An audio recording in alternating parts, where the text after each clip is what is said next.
What's up, you guys? We're talking UFC 316, which is taking place in Newark, New Jersey.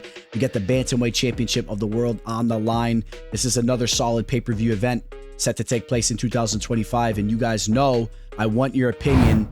Where do you rank this event compared to the events that have taken place so far? Okay, I have this a step ahead of the most recent pay-per-view event in UFC 315, but this one also below 313 and 314. 314 still takes the cake for me. I really do like this event.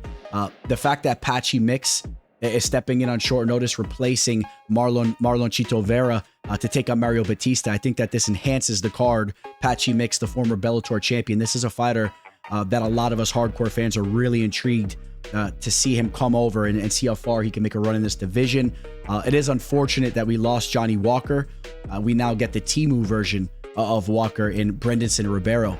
Okay, he'll be taking on Azamat Murzakanov. But besides that, it's a fun card. It's a card that does hold weight, even as far as the preliminary fights go. So I do like this event. I'm amped up for it. If you guys can't tell, I got the coffee over here. We're ready to go. Now, let's not forget, when this main event was initially announced, all right, there was a lot of hate coming its way based off the fact that Sean O'Malley just lost the belt and didn't really do anything in a lot of people's eyes to deserve an immediate rematch. Okay, but if you actually dissect what's going on in this division, this fight kind of makes sense right now. I mean, if anyone has an argument, I would love to hear it in the comment section. Okay, Merab, since the first time these two fought, he went out and had a very impressive victory defending his belt against Umar Nurmagomedov, right, the Phenom. I'm still shocked at the way that fight played out. It is pretty crazy to me. Without a doubt, in my opinion, the most impressive victory that Merab has had thus far. Okay, so he just went out and did that. Okay, but if you look at the rest of this division, I mean, Petr Yan's on a 2-fight winning streak, all right? But, I mean, you look at the Figueiredo victory, it doesn't look that good these days. He had the Yadong Song victory. You could try to say maybe he was the other fighter that should have got an opportunity. But when you remember how that first fight played out between Merab and Yan, I mean, is that something that you really wanted to see? Merab was ragdolling him. At least you could say the O'Malley fight was more competitive, and O'Malley had some late success in the fight. Maybe we see him make this a much more competitive fight. I mean, we'll get to that prediction, of course, at the top of this video. Besides that, though, there's really not a lot going on in this division as far as a fighter staking his claim that he should have been fighting for the belt next, right? A lot of the bigger names were coming off losses. Some of them have now rebounded with some victories, most notably Corey Sandhagen, which I know I just said I don't put too much stock into a victory over Deiveson Figueiredo these days, but it's the way that Sandhagen's looking, right? He's the fighter that is starting to creep up towards fighting for the belt next. But listen, there's going to be a wrench thrown in this whole thing, and I don't want to give away too much because we're going to dissect the matchup between Mario Bautista and Patchy Mix. But if Patchy Mix goes out here and gets a big victory over Bautista, who's on quite the winning streak, Patchy Mix, he may jump over everybody. He may be the fighter that's fighting for the belt next. I'm not saying I feel for sure that's going to be the case, because if Sean O'Malley gets his belt back, Sean O'Malley versus Corey Sandhagen is the fight that really everybody wants to see. At least that's what I've been hearing, and that's what I would love to see. So, and you could say the same thing, Sandhagen versus Merab. That's a new test there as well too. So, but that's just my take on the background of this main event as far as the future of the bantamweight division and all of that. And speaking of the bantamweight division, of course, in the co-main event, Kayla Harrison takes on Julianna Peña. Harrison's a beast. That should be an intriguing one too. We'll just quickly highlight that. That is a championship fight. All right, and I won't rant anymore, guys. We're going to dive into the first fight. If you're new here, if you're new to the channel, it would mean the world to me if you guys could hit that subscribe button. If you guys could all smash the like button before we jump into this episode. What we're going to do is we're going to start with the first fight of the card. We're going to work our way up to the main event. I'm going to give you my thoughts on how all these fights are going to play out. We're going to dissect the betting odds and all that. And I'm going to do something a little new here in this video. All right, guys, so check this out. If you guys haven't caught on, we changed the name of the channel. I would love some feedback from you guys there. Kind of kept it a little bit more to the point, and we changed a little bit of the effects here and the visuals, if you will. Hope you guys like what you're seeing here. I'm going to give you guys a special offer. If you guys hit up the comment section and you guys give me 3 winners on this card, you have to give me at least one fighter of those 3 that's going to win the fight by sub, and one fighter that's going to win by knockout. Okay, out of those 3, at least one knockout, one sub, and with those 2 finishes, you got to call the round. All right, you give me those 3 winners. If they all hit, I'm going to give you guys a free betting package for any card that you guys want. for the rest of the 2025 calendar year. You guys can use that betting package for any specific card that you want, and you will get all my official plays, all my write-ups emailed and DM to you. And of course, if you guys just want those, you guys can reach out to me. I'll give you further information. Shoot me an email or DM me on Instagram, and I'll give you further information on how you guys can get my official targets for this card here or for any card that you guys want. All right, guys, I'm ranting a little bit too much. Go follow me on my social media. It's been below me, guys. I got the skits going and all that. Let's go jump into the first fight. The teller.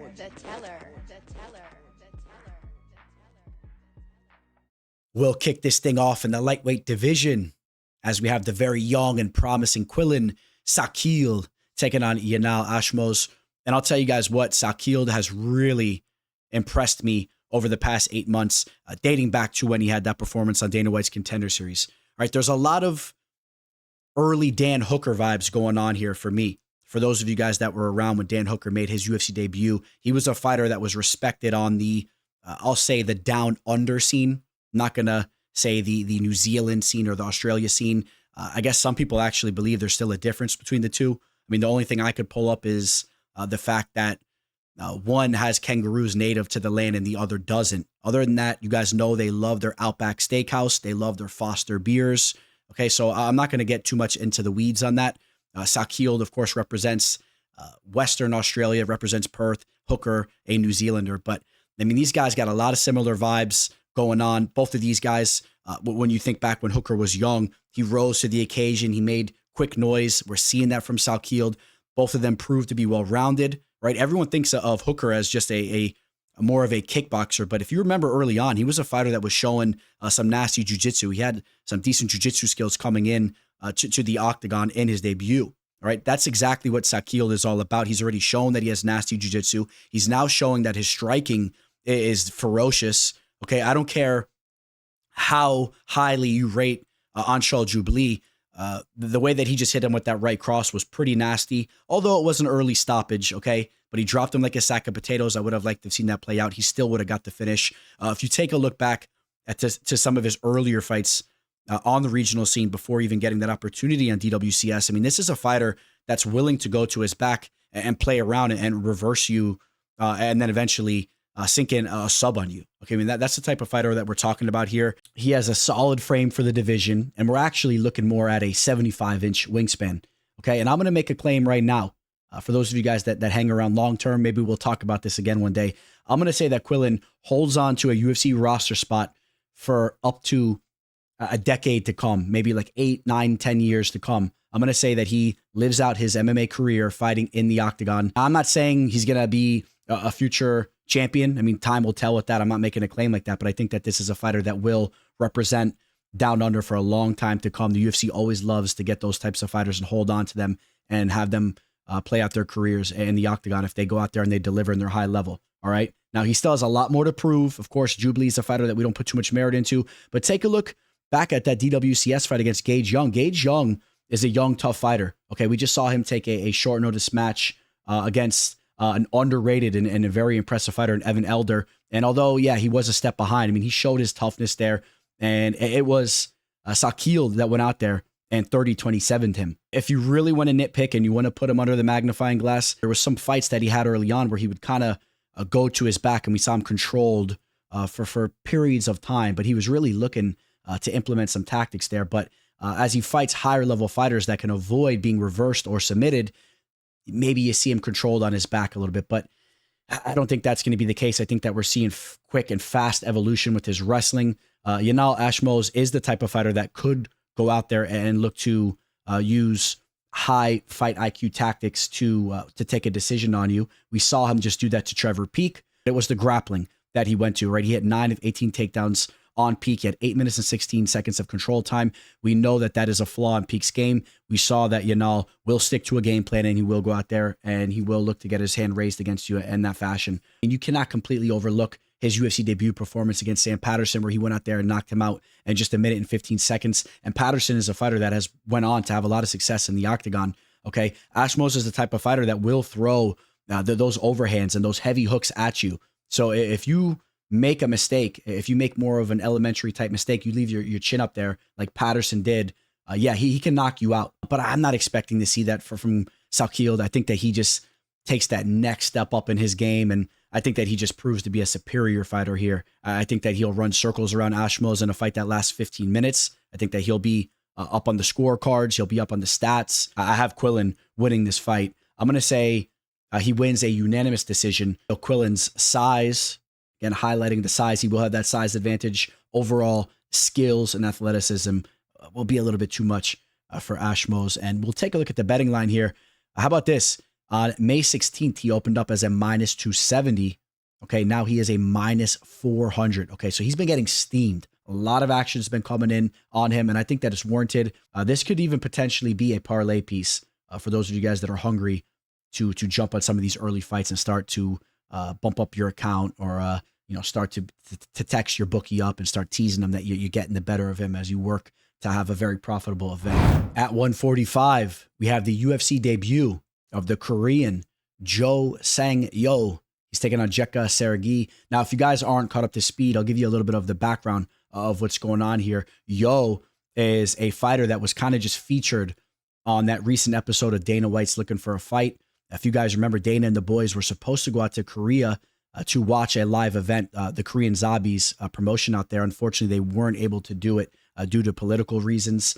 And that was that card, if you guys remember, where Camilo, who just made his UFC debut, he fought the Tajik fighter who was making a lot of noise at the press conference asking to get an opportunity to fight in the UFC. And then he fell short. Camilo gets that opportunity, and he falls short against Gabe Green. He gets finished. But on that event, the UFC, Dana White and the boys were very impressed with what they saw from Yo. And this is one of Korean Zombie's boys. If you guys remember, they showed clips of the Korean Zombie really being ecstatic when he won that fight.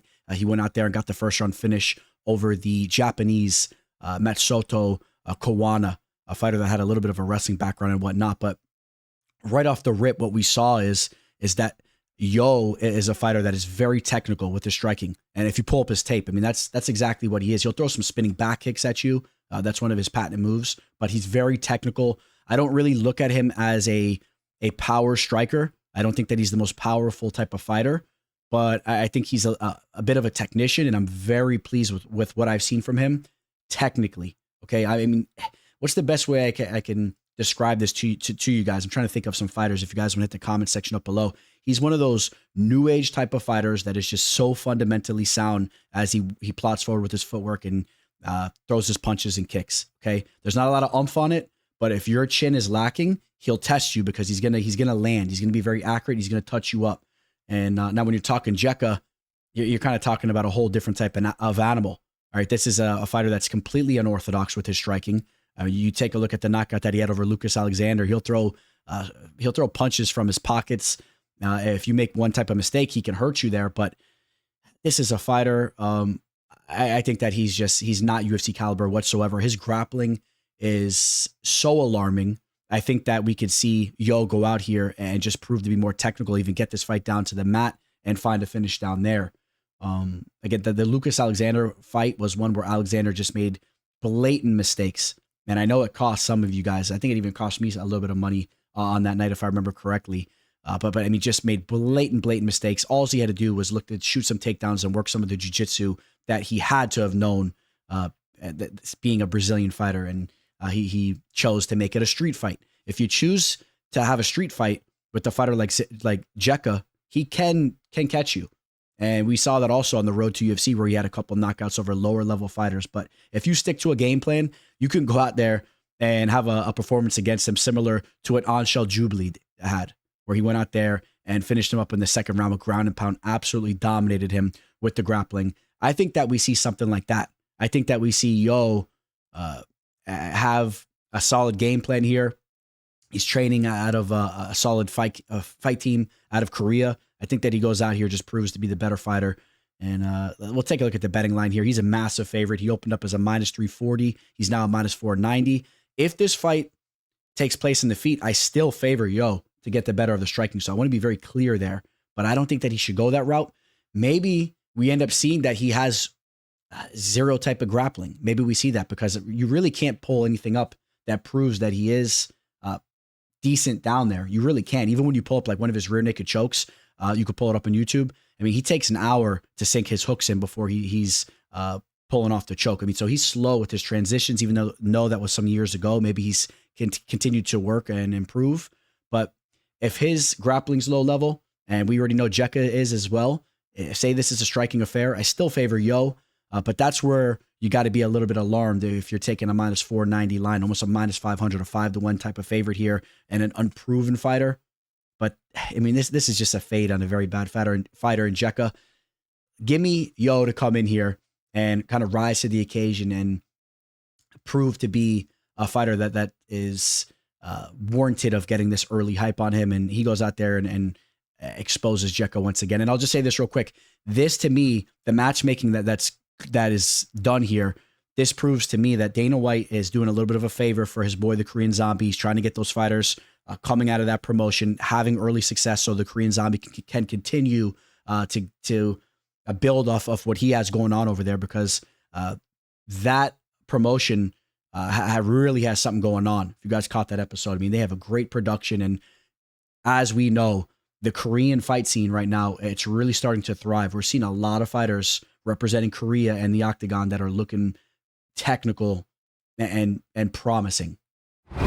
Cong Wang looks to make a jump into the rankings. If she gets a win here over the number 13th, Ariane Lipski, I think that will be the case. Cong Wang, what a bounce back performance she just had after she had that tough L against Gabriel Fernandez, who I may say is an underrated fighter. Okay, but we'll circle back to that fight here in a second. The performance that she just had against Bruno Brazil was damn impressive. If you guys forgot, not only did she outstrike her 104-31 on the total strike marker, she took her down 2 times. Okay, she was 2 of 2 technically on her takedown attempts, and that's just a good sign coming from a fighter that's just known as a straight kickboxer and who may be lacking with her grappling. Right, that's the one alarming aspect potentially of her game. Even though we just need to see more from her there to really make a decision on that, because when you talk about the Fernandez loss that she had, where she was submitted with that rear naked choke, she actually was landed on first, right? She made an error on the feet. She was tagged with the strike there. So, I mean, we'll see how her overall game continues to progress. But when you're talking her striking, she is like a video game character. I like to throw that analogy out there a little bit here and there. The footwork, the way she glides in and out of range, the way that she'll hit you with a variety of strikes. I mean, she's very impressive. You remember the UFC debut performance she had against Victoria Leonardo, a lower level fighter, but still, how many times are you seeing fighters come in their UFC debut, even when they're big favorites? How many times do you see them come in and actually deliver and get a knockout in just about a minute's time? So I think that she's the real deal. Specifically as far as her striking goes, I want to see more from her overall game, but she has a lot of potential and she is fun to watch. And I do think she will get the better of Ariane Lipski. If Lipski's going to pull this fight off, I think that she has to jump on an opportunity of some kind of mistake that Wang makes. You can kind of think of the knee bar submission victory that Lipski had back in the day. That was years ago. I mean, so she does have some of those tricks up her sleeve. Maybe Wang sticks a leg in there in some kind of awkward position, and she gets like a knee bar pulled off on her. Or some other type of sub. I mean, I think that's the most realistic way she would win. And that was against Luana Carolina back in 2020. But, I mean, there's a lot of alarming losses that we've seen Lipski take. The Antonina Shevchenko TKO loss. Montano De La Rosa finished her. She got knocked out by Priscilla Cachoeira, who I know has some pop, but she comes into this fight off 2 losses against respectable fighters in Jasmine and Karine Silva. But, I mean, I could talk about some of the things that were going well for her, like the JJ Aldrich victory or getting a finish on Casey O'Neill, who then bounced back with the victory and regained some of that initial hype that she once had. But I'm just going to stick to the script here, guys. Cong Wang has impressed me. I think that she goes out here and delivers, and I think it's very realistic that she finds a finish in this fight. And that's not something you could always say when you're talking women's MMA. And in fact, I mean, that's going to be the question here. Do I pick her to win this fight? Okay, she's a minus 350 on the money line.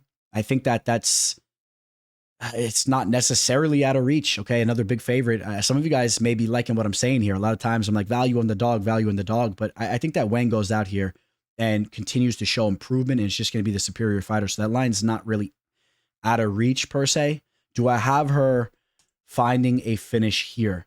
That's the question. I got to make a decision right now, and it's not easy just to shout out women's finishes. And I'm gonna say she gets a TKO. How about that? I'll pick her to get a TKO victory. Cong Wang, the Joker. I have to imagine that Azamat Murzakanov was extremely disappointed when Johnny Walker withdrew from what was supposed to be Azamat's initial bout on this card. Walker withdrawing from another fight due to injury. He pulled out of a fight most recently against Bogdan Guskov. And Azamat is a fighter that has really shown frustration on the mic after some of his more recent wins. This is a fighter that wants to make a run at the title. He's still undefeated. He believes he's the best fighter on planet Earth at 205. Okay. So now he's taking on a fighter in Brendson Ribeiro, who is not really known, of course, not nearly known as much as a Johnny Walker. And let me just say, I think we all kind of know how a fight between Murzakanov and Johnny Walker was going to play out. Yeah, Johnny Walker technically is always live to land a big flashy KO. He throws wild stuff out there, but Murzakanov is so technically sound. He most likely was going to set Walker up on the tee and find a knockout. And after a victory over Walker, you could have really expected some big things down the line for Murzakanov.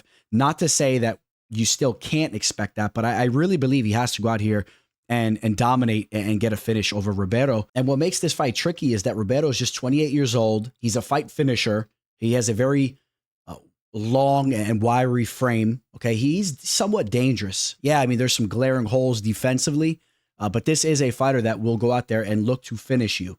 All right, and I think that's what he's going to have to do to get a W here. There's no question about it. I mean, yeah, you could say, oh, what about if he puts a lot of volume out there and somehow gets his hand raised if it goes to the judges' scorecards?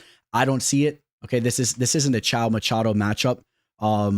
We have seen Murzakanov not put the greatest pace out there at times, but good luck getting a decision victory over him. I think he needs to crack Azamat with the big strike, similarly to what he did when he pulled off a pretty big upset against Bruno Lopez on Dana White's Contender Series. Okay, I think he needs to do something similar to that. I know that he has a good amount of submission victories as well, including in that last fight against Jar Nergoje, but I don't see that being the case as much. Azamat's pretty technically sound. I mean, you never know. Maybe he could hurt him and sub him. But you know, I'm just kind of playing devil's advocate here. I think that Azamat is just going to be a step ahead. I think that Azamat could look to use his grappling to control position.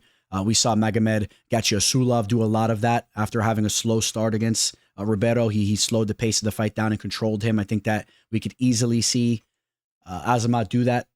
But what makes this fight a little bit exciting is that I think that Azamat knows that he needs to perform. He needs to go out here and look for that finish. So I don't know if that will be the case. I don't know if he'll look to fight with those type of tactics. He's 36 years old now, which you could subtract a few years based on the fact that it's in the light heavyweight division. But there has to be a sense of urgency in this matchup. And I think that makes this fight exciting. That could play into some of the strengths of Ribeiro. At the end of the day, though, Azamat is the superior fighter here. He's a fight finisher too, man. 10 knockouts out of his 14 victories. One sub there. He doesn't typically go to decision. He plots. He waits. He's like a what's the right phrase we could throw out here? He's someone that's think of some type of animal that's just I kind of think of like a some type of predator, a cat predator that's just slowly waiting in the bushes and just moving slowly, and then he's on you. You think back to the Tafon and Chukwi fight where he had a comeback finish in the third round, and he actually hit him with a flying knee. Right? When you look at him, you don't think of him as the type of fighter that's throwing flying knees out there, but this guy has underrated athleticism. I know he looks a little bit like what was his name, Pluto, big old the bad guy from Popeye. I always used to refer to him as that, especially when he had a little bit more lettuce in the head, but has that thick beard. A little stout, but he has solid footwork, underrated athleticism, and before you know it, he'll be on top of you. Okay, he'll use his footwork to close the distance, and he'll crack you. And that was a beautiful comeback victory. And since then, not a lot of activity, but going out there, knocking out Devin Clark. He just knocked out Alonzo Menafield, and I think that he's going to knock out Brendson Ribeiro, especially if he has a sense of urgency in this fight. I think that he finds the mark and he gets a finish here. Okay, he's a big favorite. He's a minus 575 right now. He opened up as a minus 470. We're seeing action come in on him, even as him opening as such a big favorite. I mean, I just caution you in the sense that this is a light heavyweight fight, and Brendson has been looking a little better as of recently.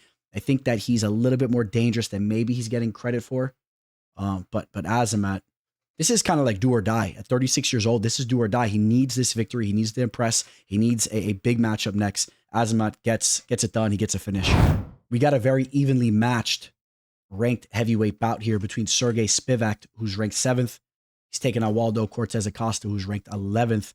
The betting line reflects my opinion on this fight being a tough one. I've been back and forth with who I have winning it. I have settled in with my selection here. We'll get to it in a second. Spivac is just 30 years old still. He had a very early start to his UFC career. A lot of ups and downs going on. He's definitely a fighter that relies on having success with his grappling.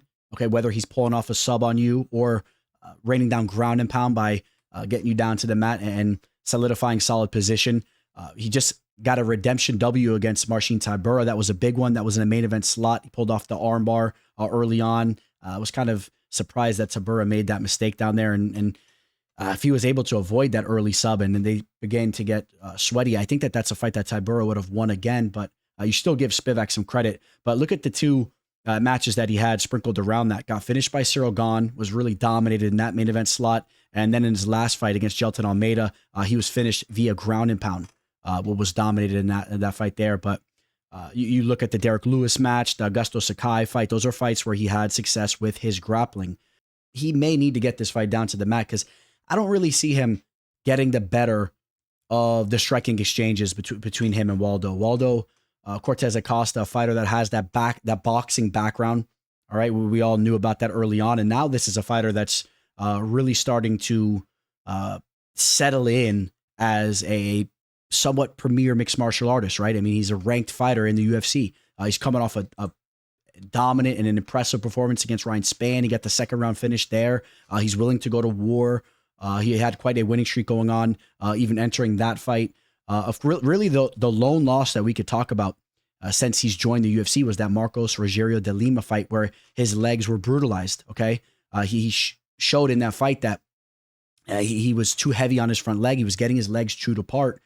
And that's not a shocker that he had flaws there with that boxing background. He was getting a little too comfortable leaning in, looking to let his hands go. I think now, but when you're talking Waldo, though, you're talking about a fighter that is figuring the overall game out more and more. I like the way that he used high fight IQ and showed some grappling growth when he went out there and exposed Rubeles de Spain, right? He dominated and controlled him that entire fight. But I also will note that had something to do with the fact that Spain was just a one-dimensional fighter that was finally able to be tested in that realm where Waldo didn't get knocked out in seconds and he was able to test him there. So there's a little bit of mix of both going on. But I'm leaning Waldo's way here. I am. I think that he's going to be able to keep this fight standing for the most part. I think that he gets the better of the striking exchanges. And I just don't like the fact that Serghei Spivac tends to flake out in bigger fights. Against Walt Harris in his UFC debut, Tom, like I said, and then the Almeida and Gain fight. I know those are high-level fighters, but it's the way that he flakes out in those matchups. It's like if you kind of take the reins in the cage against him, he kind of gives in and he kind of almost looks for a way out, if you will. Well, while I really haven't seen that from Acosta this far, I just think that he's a fighter that shows to be a little bit more game to me. And if he's able to have success avoiding being taken down and submitted in some type of dominant way, he's the better fighter here. All right. And we've seen the growth from him. We see him growing as a fighter. The volume edge goes his way. He's landing 5.76 strikes per minute compared to Spivac's 3.49. And he just shows to be more technical and more composed there, especially with his hands. And I think that he should be able to avoid it. And I don't want to say it too confidently because Spivac's a big dude. He's a young fighter. He's 30. So you're going to see that growth still coming from his way. And he has some solid grappling. But I like Acosta here. So give me Waldo Cortes-Acosta to win this fight. This could be another knockout victory on the card here. We may see another knockout in this spot because Acosta showed in that last fight, man, he's willing to let them go. If there's a high pace to the fight, he'll let those hands go. He'll look to put you out. We saw that against Spann, and Spivac doesn't really like to take too much damage. Acosta opened up as a plus 130. He's now plus 105. We see that line trending his way, and I'm in agreement with that line. I think that he should be more like a minus 120, 125, maybe like a slight lean his way. It's a close match. But I feel more comfortable backing him here. And then here I am once again. I got to make a decision on a fighter that I picked do I have him getting a finish? Sheesh. I'm going to say he gets a TKO over Spivac. I'm going to call another finish here.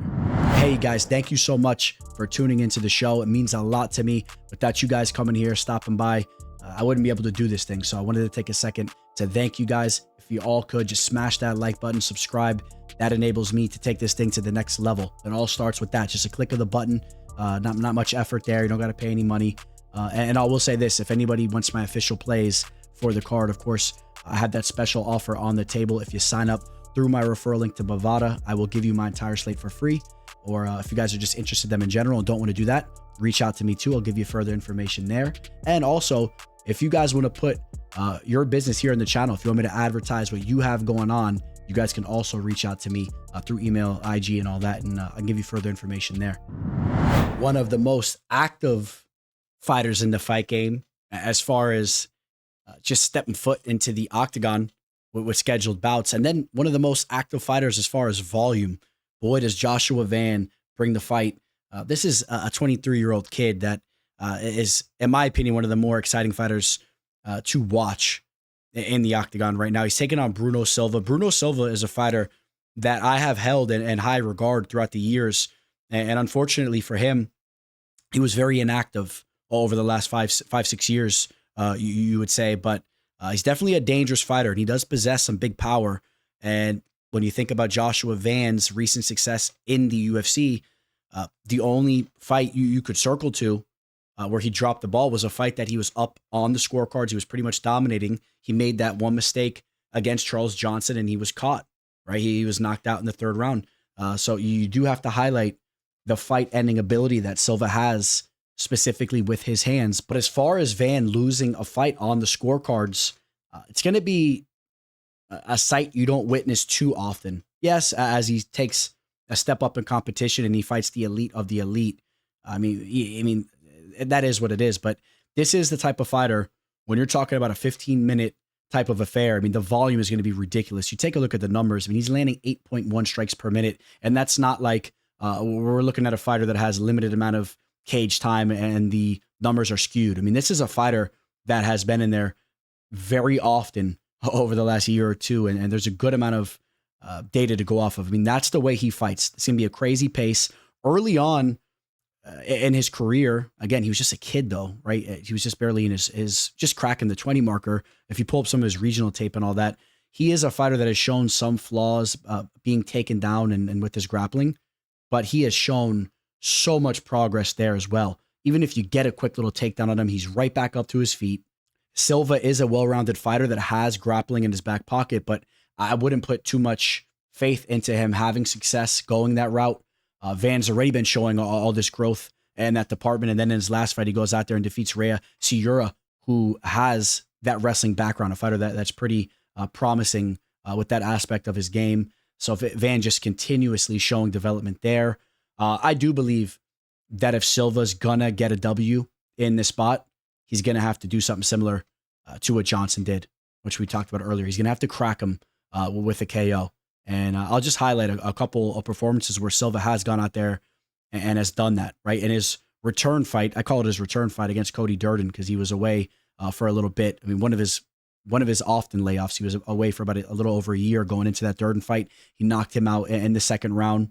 He has knockouts over JP Bays and Victor Rodriguez. Those are lower level fighters. JP Bays has gotten knocked out by many. So take those with a grain of salt, but I do believe that Silva can crack. I do believe that. So that's what it boils down to, in my opinion. Maybe I'm oversimplifying it because Silva surrounds himself with good people. We know he's one of Henry Cejudo's main training partners, or has been throughout the years, and he's going to be prepared here. But Van's the stud. He's the young up-and-comer, and I like him to get the job done here. I think that Joshua Van wins another unanimous decision. I'm going to say the volume is just a little bit too much. I don't think that he gets Silva out of there. Similarly to what Cape was able to do in the third round. Manel Cape is just, he's another fighter I could rave about. I was there live for that event. Cape started to pick the pace up there in the third round, and he did get a finish. He outstruck Silva 111 to 60 in the total strike marker. And you're going to see that same type of pace being pushed even late in this fight. But I don't think that Van gets Silva out of there. I'm going to say that he doesn't. I'm going to say Joshua Van wins a unanimous decision. And we take a look at the betting line. Right now, he's as high as a -550. All right, he's a big-time favorite. I mean, that line was a little surprising to me. I know I'm over here raving about him and stuff, but still, I mean, almost a 6-1 favorite over a fighter that people had respect for not too long ago. Everyone's turning their back on him after the loss to Cape, who Cape is potentially the best fighter on planet Earth in this division. Okay, so if you look at it in that light, but this fight will boil down to, can Silva crack Van with the big strike and shake things up? I say he doesn't. I say that the pace, the pressure of Van is just too much, and he wins a unanimous decision here. As far as value in the line, that's a little too high for me. Here we go. We're hitting up the main card, and right off the rip, we have the UFC debut of Patchy Mix. He'll be taking on Mario Bautista, who's ranked 10th in this division. This is a great test for Mix right off the rip. And although this is technically a short notice match, I'm not really looking at it like that. Okay, if you know a little bit about the background of what's been going on with Mix, this is a fighter that has been so eager to step into the cage. Of course, specifically the octagon. He has wanted to join the UFC for some time. After Bellator was consumed by the PFL, they were really holding him up. They were holding up other fighters like Aaron Pico. It's been such a treat to see the UFC get their hands on these elite fighters. But I think that Mix is going to be completely ready to go for the date. I think everything will be up to par. Now, if you're not very familiar with Mix, I'll quickly catch you up to speed. Some of you guys kind of know him as one of the cornermen of Tatiana Suarez, now the fiance of Suarez, and just a fighter that's had some success over in Bellator. He's a little more than that. One thing that stands out to me is that he gets very high praise from respectable names in the fight game. You think about fighters like Henry Cejudo saying that he may prove to be the best in this weight class when it's all said and done. There's a lot of big names that have been praising him, a lot of high-level fighters that have put in time on the mats with him that are raving about his abilities, okay? And some of them can't even come to mind right now, but if you're on YouTube, we've been seeing people talk about Mix, his abilities for years. People have been wanting to see him come over to the UFC. We're finally going to get to see it here. As far as what he's already accomplished in the cage, he has respectable victories over fighters like Sergio Pettis, which he finished with a rear naked choke. He has one of the best back takes in the fight game. Okay, when he's on your back, I mean, he's very dangerous there. His submission ability, I would say, is his main threat. He has a wrestling background. He's been wrestling since he was about in the 8th grade. Not a lot of high-level wrestling accolades, but he can mix it up with his grappling, man. He really intertwines the jiu-jitsu and wrestling at a high level. You think about the Rufián Stotts fight. We started to see the progression with the striking. He went out there and starched him in just over a minute. Fights out of the southpaw stance. You see the kicking game intertwined into his arsenal. Respectable victories over Magomed Magomedov. 2 victories over him. In fact, a victory over Kyoji Haraguchi, who's a high-level fighter that should have never left the UFC. James Gallagher. When you take a look at his lone loss, it was against Juan Archuleta. At the time, I believe he had just turned 27 years old. He may have even been 26. Okay, he fought a prime Juan Archuleta. If you're not familiar with Archuleta, I mean, a very well-rounded fighter. He just caught Mix at the wrong time. All right, he was just much more prepared at the time, and that's what that was. I think that Mix is a high-level fighter, and I can't wait to see how he fares against Mario Bautista, who's an underrated fighter, a very well-rounded fighter as well. So it's going to be interesting to see how they clash. I would love to see Mix get a hold of Bautista's back and frustrate him and control him and get some redemption off what he did to Aldo. And Bautista, a fighter that has a string of impressive victories when you're talking about Jose Aldo, Ricky Simone, and Damon Blackshear. But before that, don't be confused. This 4-fight winning streak that he was on was against, I would say that 4-fight winning streak was one of the more padded and lower level UFC winning streaks that we've ever seen. When you're talking Guido Canetti, Benito Lopez, and Brian Kelleher and Jay Perrin, you're talking about 4 fighters that may have never even been UFC caliber fighters, but somehow snuck their way in. Okay, so and then also when you take a look at his 2 losses, you do note that they were by way of finish. He was knocked out against Trevin Jones in the 2nd round, and he was submitted against Corey Sandhagen. So when things don't go well for him, he does kind of explode in there. And I do think that Mix is live to get a finish on him. He's very well-rounded, though. We've seen him go out there, use his boxing skills to outpoint you. He can hold you against the cage. He can grapple with you. You look at the Miles Johns fight. That was an impressive one. He hit him with the flying knee. All right, so there's a lot going on when you're talking Bautista. But the main thing that I would say is that he is very physically prepared, and he's an underrated fighter. Okay, so this is a great test against Mix. I won't go on too much more about this. I will just say this. I think that Patchy Mix is going to be the fighter here that's going to prove to be on another level. I think he's going to come in. He's going to have the energy of being a champion. All right. He's not going to come into this fight and kind of have the aura of a guy that's making his UFC debut. And does he have octagon jitters? There's not going to be a lot of that going on. This is a big dog. Okay. He's going to prance up into the cage. He's going to know in his heart that he's a superior fighter over Mario Bautista. And I think that he could outstrike Bautista from the outside. He's going to get the better of the grappling exchanges, and he's just going to prove to be the superior fighter. I think that he's going to hand Bautista his first ever decision loss. I don't think that he finds the finish. I mean, it could easily happen, but I'm going to say he doesn't find the finish, but you see him just be a step ahead of Bautista, and he wins this fight. So that's what I'm going. I'm going with the decision victory. Now, interesting line movement here. Very interesting from my standpoint. Mix opens up as a minus 185. Starts to dip down to minus 190. I thought we were going to see this line start to steam that way. I thought we were going to see Mix settle in right around like a minus 230, 240. That's what I was thinking here. The line goes the other way. You could have caught Mix at a minus 165 on May 26th, and now it's starting to go back that other way again. Now he's a minus 177 on May 29th. So I think that the line will go back to where it started. I think we'll see Mix settle in somewhere right around a minus 195 to a minus 200. I think he'll be a 2-1 favorite. I think that the value's still on him. I think he's the real deal. And if he gets a big victory here, he may be fighting for the title next. If he goes out here and has a huge finish, he may be next in line. Depends what's going to happen with Corey Sandhagen and, of course, with what happens in the main event. In the welterweight division, we have the 14th ranked Vicente Luque taking on big mouth Kevin Holland.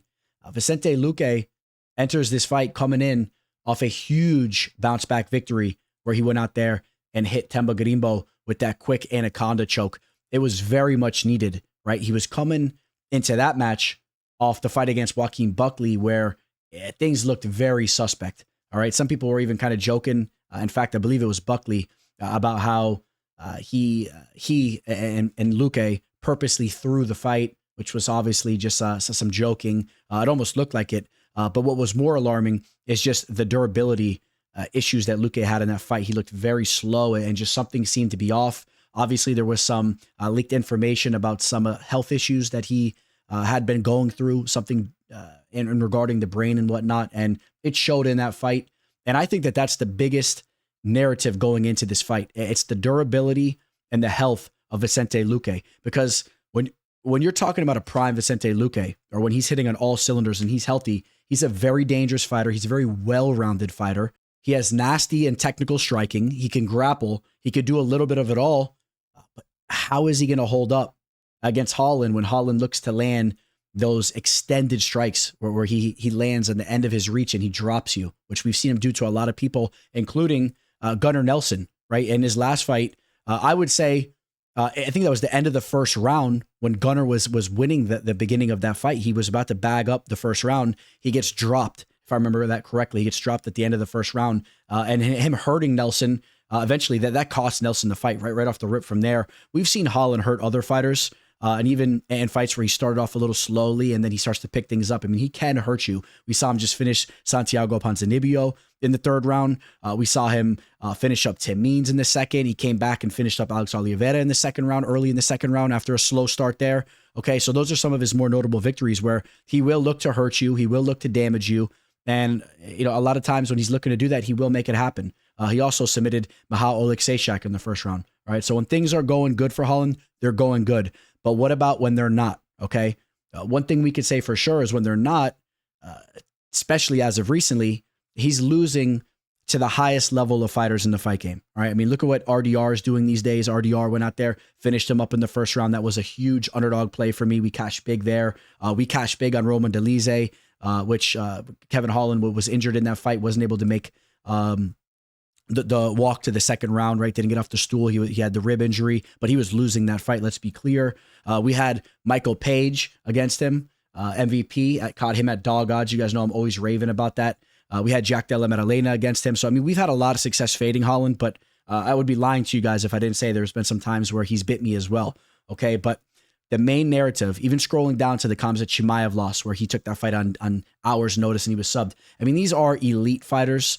The most alarming one to me is probably the Stephen Thompson, the aged Stephen Thompson, which I was there live for that fight. And he just made bad decisions all throughout that fight. He was a step behind in the striking exchanges. Okay. But what I want to talk about here, it's the grappling, the takedown defense of Holland and the grappling, because I do believe that is an avenue of victory for Luque. All right. We've seen Luque just recently do that to Garimbo. We saw him do it to RDR. All right. He can strike, but when he looks to use his grappling, he's underrated there. He has skills there. And we talked about all these big names like RDR and Chimaev doing it to Holland. But what about when Derek Brunson went out there, an older Derek Brunson went out there and had a lot of success doing that? Marvin Vettori. I mean, there's been fighters that, I mean, I don't want to say that they're not high level, but they're not on the same level as some of those elite fighters that we were just talking about that were hitting on all cylinders. And I do believe that Luque can replicate some of the work that was done there in the past with him having success in those grappling exchanges against Holland. All right. Now, as far as the striking goes, Luque is still dangerous. If he's all there, if he's ready to go, he's dangerous there too. But I have a feeling that Holland probably will eventually catch him with something big and hurt him. So I think Luque really does have to have success getting this fight down to the mat. And when he gets the fight down to the mat early on, I think that he's even live to land a sub. He has one of the better anaconda Darce chokes that we've seen in the game, which funny enough, Holland actually has a plus Darce choke too. We've seen him pull that off over the years. So, but he's vulnerable to being caught with that too. Right, we've seen him caught with that multiple times. So I think Luque can potentially sub him. And you know what? That's going to be my official pick here, which some of you guys were probably in high anticipation, wondering if I was going to pick Holland. But no, I'm not picking Holland. It's an honest pick here, man. I think that there's value on the dog here, Vicente Luque, but I'm banking on him getting his wits back, not having some time off from fighting, being able to heal up a little bit. He had the quick fight over Garimbo. I'm going to say he's healed up. He's just 33 years old, and I'm going to say he rebounds a little bit here, all right? But his 33, the catch here is that his 33 is really more like a 36, 37. I mean, if you remember, Luque was one of those young studs that was training back with the Black Zillions back in the day. He's been through some wars. Think about the Mike Perry fight. He took a lot of damage in that fight. He's been knocked out in both of his last two losses, all right? Against Jeff Neal and Joaquin Buckley, he was finished via strikes. That's alarming. Those are the only two times he's been finished via strikes, and they were both, two of them in his last 4 fights. That's what's alarming there. But, I mean, there's stories about him going to war back from when he was in his early 20s, going to war with some of the better fighters in the fight game, remember, from the Black Zillions, and he's been a staple of what now is Team Killcliff FC, was Hard Knocks 365 and all that. I mean, but he's been surrounding himself with elite fighters for a long time. And I'm going to say, I hope this is the case for Luque as well. I'm going to say he runs the clock back and he's healed up and he has something to offer here. And I think that he's a very live dog. He's a plus 185 dog right now against Holland. And I think there really is some value on that line. It just all depends on how he holds up physically and how he is with his health. Here we go again. Kelvin Gastelum is set to take on Joseph Pyfer. Remember, this fight was supposed to take place back in March. It was supposed to take place down in Mexico. And Joseph Pyfer caught a mean case of Montezuma's revenge. And he's been very vocal about how upset he was with the whole situation and whatnot. And I've already broke this fight down. I'm going to make this one quick here. I think that Joseph Pyfer is the real deal. I've kind of leaked out that there was some talks for me to be working with Pyfer and Sean Brady as, they're on the tube doing shows and whatnot. And I've been talking to their team throughout the past 7 months at this point in time. I don't know if that's ever going to come to fruition, unfortunately, but the team has been very respectful and I've talked to them as of recently. And based off what we both have going on, it might not make sense. But, all of the rave reviews that I've had for Joe Pyfer, even dating back to when I started talking to the team, they're all super authentic. And if you run the tape back to even times I broke down film on him, even before I started talking to them, I've been very high on Pyfer. Okay. So, I mean, these are my honest feelings. I think that Pyfer is a fighter that has serious potential in this division. Okay, he's been training mixed martial arts from a very young age. He has grappling and jiu-jitsu experience. His striking, it's different. The power that he hits with is different. The boxing skills are nasty. And I just think that if he puts it all together, he's the real deal. All right, we know that he broke down a little bit late in that Jack Hermanson fight. He was up early. He won the first 2 rounds. It was the first time, at least in the UFC, that he ever went to a 5-round fight with a crafty, dangerous veteran in Hermanson. And he gassed out, man. If you don't have your legs under you, and if you don't have any juice in your arms, you're not going to be able to hang with a fresh Hermanson. And that's what happened. And that's exactly what happened in that fight. And it was a learning experience for him. I mean, he came back. He starches Marc-Andre Barriault in the first round after that. MAB just looked great in his last fight. So, I mean, that victory even looks better. I just think that he's the full package here. And he needs to prove more.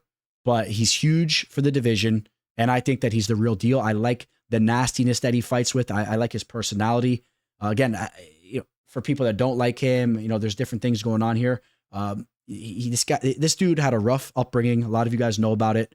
And interestingly enough, too, his dad reached out to me. His dad's team. If you guys, I mentioned that in the past before. It's kind of weird how it's like a small world. People reach out and stuff. One of his dad's friends who's writing a book about the whole situation reached out to me and asked if I can bring him on the show. All this wildness, but he has a mean streak to him, and I like that. All right, I like that. So maybe you don't agree with everything. He's out there, he's vocal, he's bashing Jeremy Stevens in the press conference over there in the KFC thing, backing his boy up in Eddie Alvarez. He's just nasty, and I think it's entertaining. All right, so I mean, I'm all about what he brings to the table, and I think that Kelvin Gastelum, who's still just 33 and has accomplished a lot in the sport, is going to be in trouble here. I believe he's going to be in trouble here. Sean Brady, the teammate of Pyfer, just went out there and submitted. Got the submission over Gastelum, so the team kind of has the recipe. They know what they're doing. Pyfer is a huge man, right, compared to even Sean Brady. Okay, he's a huge man. He's going to tower over Gastelum. The size factor is going to be a big deal in this fight, and I think that Gastelum, who is more of a nonchalant type of fighter, is going to have a tough time in a 3-round fight with a nasty dude and Joe Pyfer, who's going to go out there. And I'm going to say Pyfer is going to get a finish here. I think he's going to finish Gastelum up. And that's something that is not easy to do. You take a look at Gastelum's 9 losses. He's never been finished. I'm calling Gastelum to be finished for the first time ever against Pyfer here. And remember, Gastelum has been in some wars. You think about him and Izzy going at it and all that, but the size factor, the power factor of Pyfer is going to be a big problem here. And Gastelum is starting to rack up some mileage. I don't think he's really the same dude. I would also say his 33 is more like a 35 compared to some of the wars and maybe how he keeps up with his body and the weight moving around and all this and that. Give me Joseph Pyfer here to get a finish. And let's take a look at the betting line, which this line has had a lot of time to marinate, right? It's been opened, closed, reopened, and this and that. And Pyfer's a 4-1 favorite. A lot of faith coming his way. The fact that this is a 3-round fight, even though I think that Pyfer is going to prove to have better and better cardio too. Now he's going to be more seasoned, but still, this is a 3-round fight. This is Pyfer's match to win here, and I say he knocks him out. We have the somehow UFC Women's Bantamweight Champion Julianna Peña, and don't get me started because obviously I'm going to circle back to that last fight against Raquel Pennington. She's taken on Kayla Harrison. She's defending her belt. Kayla Harrison comes in as one of the biggest favorites on the card. She's an animal. I mean, this girl has really been looking phenomenal. The fact that she came into the UFC, dropped down to the bantamweight division, right? Because she spent a lot of time up at 145. I think it was the best thing for her career. Obviously, fighting in the UFC is one aspect, right? I mean, she's on a huge stage. She's going to become a bigger star. But I think that just coming down to 135 makes her that much more dangerous. And she's just an absolute stud. She's had so much success already since joining the UFC. I mean, you think about what she went out there and did to Holly Holm. That was brutal. Okay, she just beat her down, then submitted her in the second round. She had a lot of success against Ketlen Vieira in that last fight. A little bit of a slow start in the first couple of minutes, but once she picked things up, I mean, she hit her with 98 strikes. She was 98-67 on Ketlen Vieira. She was 2 of 8 in her takedowns, but controlled her for almost 8 minutes. Right, she dominated the fight down in the mat. Her grappling is just elite. You guys know the story with her, right? She has Olympic accolades and judo. I mean, she's a stud. Now you take a look at that one loss, right? She's 18-1 The one loss was by way of Larissa Pacheco, who was a fighter that fought. If you guys remember back in the day, she fought in the Ultimate Fighter with the UFC, and she leaked out, went to the PFL. They fought 3 times. Okay, so she defeated Larissa Pacheco via decision back in 2019. She defeated her in a 5-round fight in 2019 once again. Okay, now the third time they fought. I mean, I'm not trying to make an excuse for Harrison, but where was the motivation at? I'm sure that the motivation was not there, and it cost her. And Pacheco is a big girl, and she's a good fighter, so you can't do that. But that's what happened there. All right, I mean that's how I look at that fight. I think that she wasn't fully motivated. She thought it was going to be another easy dub, and it wasn't. Okay, but Harrison's motivated for all these new adventures here. Right now, she could become the UFC champion. Peña, she's feisty. She talks. I think that she's gotten a rise out of Harrison. I think that Harrison's going to be fired up for this match. And I mean, what else is there to say? I know what else there is to say. Julianna Peña just lost her last fight against Raquel Pennington, which that fight was on the same card as Ketlen Vieira and Kayla Harrison. Okay, it was on the same fight card, and that I remember very clearly because I was enjoying myself. Was cashing bets after bets. In fact, we cashed. We faded. That was the RDR versus Holland event as well. We talked about. We just had recently cashed in on that bet, a dog play. We were cashing on everything that night, and that should have been, I think, the clean sweep there. It was brutal. Okay, I thought that was a clear victory for Raquel Pennington. You take a look at the judging, and it was Derek clearly that only clearly saw what he was watching, as he had it 48-47, which is what it was. Okay, Sal D'Amato and Michael Bell scored the fight 48-47 for Peña. It was crazy. You take a look at the media scores. If anybody is familiar with Cody Merrow, he actually was the only dude to score it for Peña. I don't know who the name kind of rings a bell. I don't know, but you see all the rest of the media scores, which actually we have a lot of scoring here, and everybody had it 48-47 for Pennington. I can't even count them for you guys. You'll be bored here. You'll fall asleep. We got like 20 guys here because that's what it was. That's what the fight was. It was 48-47. So it's just, you need to know that Peña should not even be the champion right now. And I'm just venting, guys. I'm venting, but nothing else here to talk about. Kayla Harrison is just too good. And I guess there is something to talk about. Is Kayla Harrison going to get a finish on Julianna Peña, or is she going to dominate for 25 minutes? That is the question to talk about, in my opinion. And I think that it's definitely possible, or it's definitely realistic that Peña makes it to the final bell. But we saw her finished by Germaine de Randamie. Got caught by a guillotine choke there in the 3rd round. She was submitted by Valentina Shevchenko by armbar. Of course, you guys remember that was way back in the day in 2017. She was very young and green at the time. That's when I was really catching on to who Shevchenko was. I was excited about the beginnings of her career. But I mean, just highlighting a couple times that she's been finished. She did go 25 minutes with Amanda Nunes, which that's a high accolade there. She got brutalized in that fight. That was coming in off the victory she had over Nunes, where she pulled off one of the biggest upsets the sport has ever seen. I got to make a decision here. 25 minutes for Kayla Harrison to find a finish in this fight. I would love to see it. I'm going to say she wins via decision, a dominant unanimous decision. Maybe she finds a sub or a TKO. I think there'll be some blood in there, but Peña is damn tough. I'll give her credit that she makes it to the final bell. And that takes us to the main event. Merab Dvalishvili takes on Sugar Sean O'Malley in a rematch. It's an instant rematch for Sean O'Malley, right? Technically. I know Merab went out and had that big victory over Umar Nurmagomedov, but O'Malley has not been in the octagon since he lost his belt to Merab. And let's just circle back to that fight here for a second. That was a huge one for me. If you guys remember, I mean, I'm not trying to gloat here, guys, just feeling good about that one. That was a free play that we gave out on the channel. It was a huge play. I had heavy action on Merab. And I would say this, I had Merab winning that fight 49-46. It arguably could have been 48-47. I had it 49 to 46, but Sean O'Malley took that one round. But that doesn't necessarily describe how close the fight was. Yes, Merab had a lot of success throughout the fight. He controlled Sean O'Malley for 2 complete rounds out of a 5-round fight for over 10 minutes. He controlled him. He was 6 of 15 on his takedowns. He outstruck him 214-49.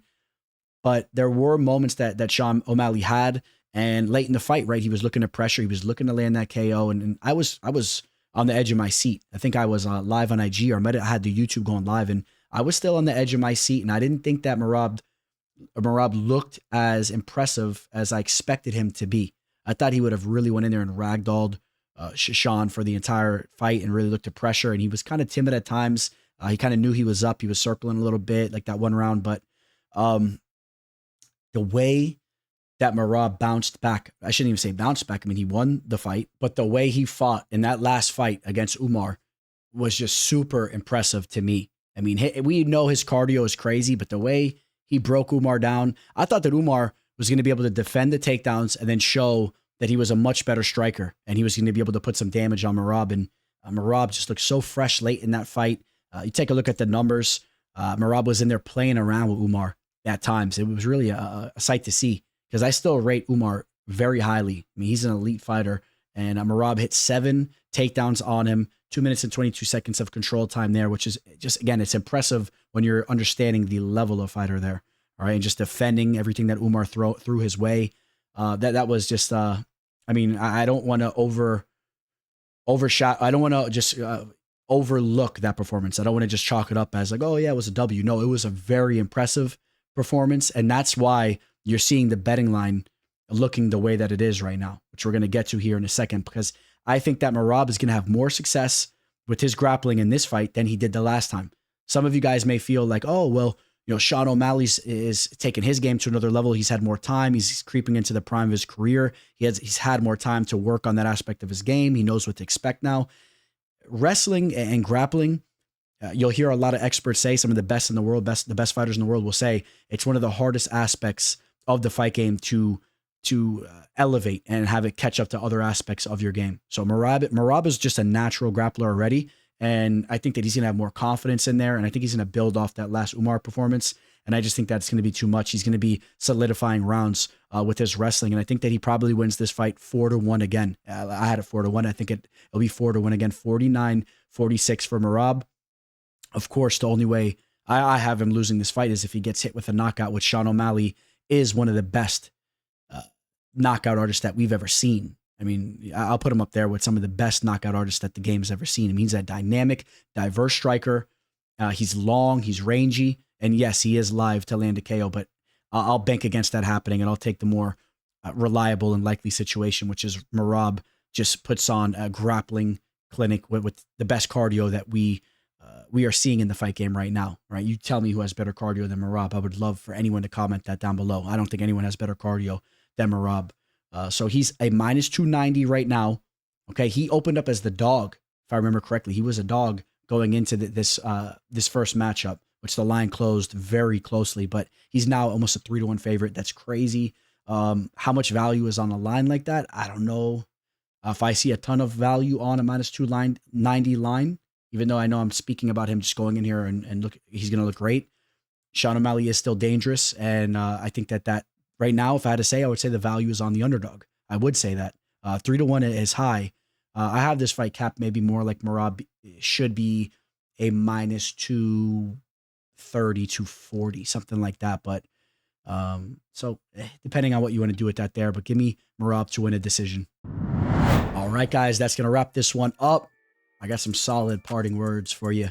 Been thinking about this for the last week or two. I've been waiting to throw it out here on a solid card. Real quick, guys, just smash that like button if you haven't already. Subscribe here.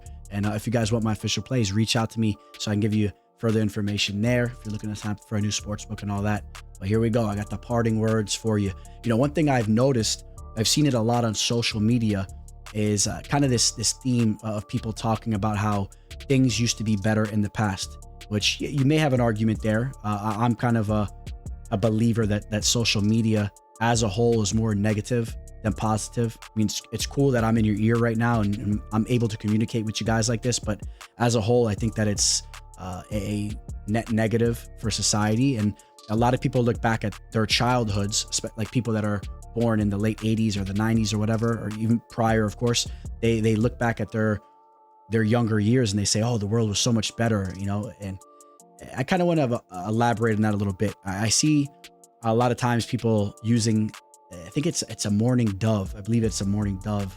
I'm kind of annoyed right now because I know the name of the bird. I think it is the mourning dove. Kind of sounds like an owl a little bit, has that little hum to it. At least over here in the States, we have that bird, and it's kind of like known as that bird that's in the background while you're out running around through the park and playing out through the neighborhood and whatnot, you know, drinking water out the garden hose. That bird is still outside. I hear him all the time. Okay. I still get out there. All right, guys. So I hear him all the time. All right. Some of the best times of my day are when I'm outside and I hear him humming. So, you know, I'm using that bird kind of as like a point, because it's not just the bird, it's everything. But you could still live that type of lifestyle, man. That's up to you. You know, the world didn't completely change. A lot of what changed is you. So even if you've gotten older, man, you need to throw your shoes on, or maybe not even throw your shoes on. Go out there barefoot, run around your grass, go mow your lawn, go do some gardening, go run to the park. Throw your shoes on if you're gonna go run to the park. You don't want to step on something, but you can go get out there. You can go get out there in nature, and you could kind of have some of those good feelings going. And it feels great when you have a nice long day out there in the sun, and then you come back and sit on your couch, watch some sports, throw a steak on the grill, you know, do whatever you want to do there. So don't forget, not everything didn't just completely change and it's out of your hands. There's a lot of what you can bring back from all those feelings that feel good, right? You have a lot more control than you believe, right? So I'll leave you guys with that. And I could really go on a lot more about that. I would like to, but I don't want to bore you guys too much here with the closing thoughts. So I appreciate you guys greatly. Hope you all have a great week. You definitely will be seeing more from me this fight week. This is a big one. I'll be all over my IG, and I definitely will have another video coming on this card, about this card. I'll have that uploaded here before the event takes place. All right, guys, signing out. Teller. The teller. The teller. The teller.